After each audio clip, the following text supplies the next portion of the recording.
السلام علیکم ورحمۃ اللہ۔ اسلام میں کنسیپٹ کیا ہے جنگ کا، کہ جنگ کب کرنی ہے اور کیوں کرنی ہے اور کس بات پر کرنی ہے۔ اسلام اس حوالے سے بہت کلیئر ہے۔ اسلام ہمیں یہ نہیں کہتا کہ تم غیر مسلموں پر بلا وجہ چڑھ دوڑو، تمہارے ملک میں رہتے ہیں تم ساتھ رکھو، ان کے ساتھ اچھا رویہ اختیار کرو، ان کے ساتھ پیار محبت سے پیش آؤ اور تم ان کو بلا وجہ تکلیف نہ دو۔ اسلام ہمیں یہ کہتا ہے، لیکن وہ اپنے ٹیکس دیں، وہ اپنا جو تمہارے رولز ہیں ان کو فالو کریں۔ دوسری طرف دوسرے ممالک کے لیے اسلام ہمیں یہ سکھاتا ہے کہ تمہیں ان کے ساتھ تمہارے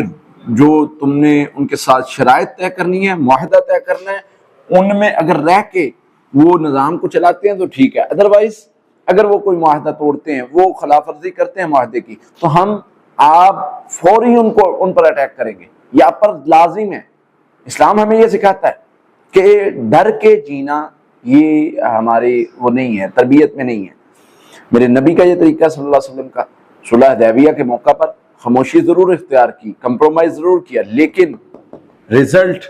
رزلٹ آپ کو بتاتے ہیں۔ مختلف جنگیں دیکھ لیں، اسلام پھر طاقت نہیں دیکھتا کہ کتنی طاقت ہے، کتنے لوگ ہیں، پھر اللہ کا حکم آتا ہے کہ تم میدانوں میں اترو اور پھر مقابلہ کرو، اور مقابلے میں پھر 313 ہزاروں کو پر بھاری ہو جاتے ہیں جب اللہ کی مدد ہوتی ہے ساتھ۔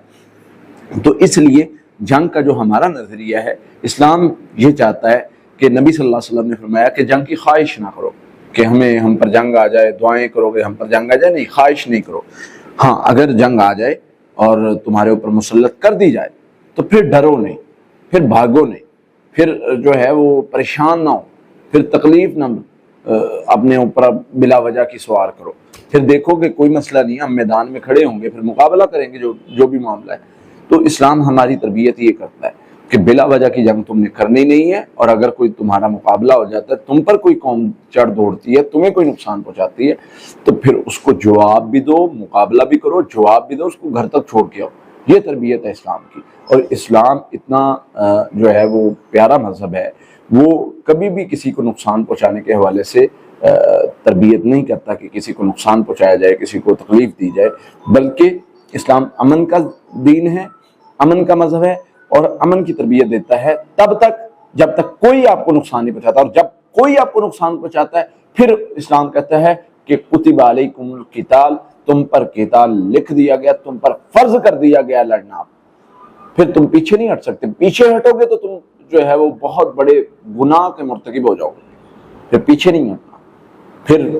تم جیسے بھی ہو، پھر اسلام پھر ہمیں دین سکھاتا ہے، تم چھوٹے ہو، بڑے ہو، تم بزرگ ہو، جوان ہو، پھر تم سب کے سب لڑو گے، پھر تمہارے اندر کوئی فرق نہیں رہے گا، پھر پیچھے ہٹنے والوں کے لیے سزا ہے جب تم پر کوئی قوم چڑھ دوڑتی ہے۔ تو اسلام کا کنسیپٹ بالکل کلیئر ہے، ہمیں کسی ڈاؤٹ میں نہ ڈالا جائے یا پریشان ہونے کی ہمیں ضرورت نہیں ہے ہمارے بھائیوں کو کہ جی پتہ نہیں کیا ہو جائے گا، کچھ بھی نہیں ہوگا۔ اللہ تعالیٰ نے آپ کو جو طاقت دی، آپ کا جو روب رکھا ہے، وہ اگر آپ میدان میں اتریں گے تو آپ کامیاب ہوں گے، اللہ کے وعدے آپ کے ساتھ ہیں، آپ کو پریشان ہونے کی ضرورت نہیں ہے۔ لیکن یہ وقت ہے کہ اتحاد کرنے کی ضرورت ہے، اپنے آپ کو مضبوط کرنے کی ضرورت ہے، اور خوف کو نکال کے اللہ سے مانگنے کی ضرورت ہے۔ اللہ سے دعا اللہ ہمیں سمجھنے کی، عمل کرنے کی توفیق عطا فرمائے۔